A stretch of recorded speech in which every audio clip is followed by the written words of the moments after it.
Dobrý deň a srdečne vás vítam u Fluff.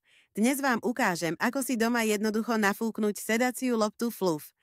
Najprv otvoríme tašku a vyberieme z nej pumpu, vnútornú loptu, návod na obsluhu, sadu adaptérov a látkový poťah. Textilný obal si pripravíme tak, aby rúčka aj zips boli umiestnené na zadnej strane. Najprv vnútornú loptu rozložíme. V ďalšom kroku rozopneme zips látkového obalu a položíme ho otvorený pred seba. Vnútornú loptičku vkladáme do látkového obalu tak, že najprv zasunieme časť s plniacim otvorom a značkou.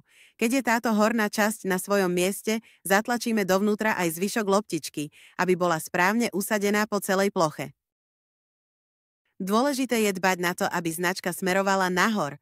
Teraz začneme vnútornú loptu nafúkovať pomocou ručnej pumpy. Počas nafúkovania sa môže stať, že sa lopta vo vnútri pohne a plniaci otvor nebude presne v strede zipsu látkového obalu. V takom prípade je potrebné zasiahnuť a otvor ručne upraviť späť do správnej polohy. Tento krok môže byť potrebné zopakovať aj viackrát.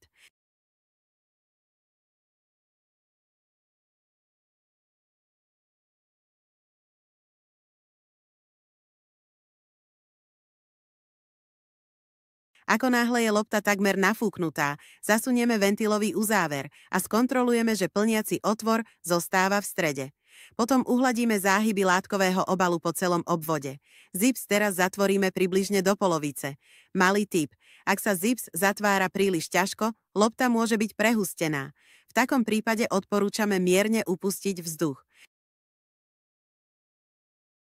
Nakoniec dofúkneme loptu. Znovu zasunieme ventilový uzáver a zips úplne zatvoríme.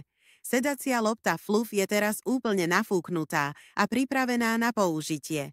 Prajeme vám veľa radosti a pohodlia so sedacou loptou Fluff.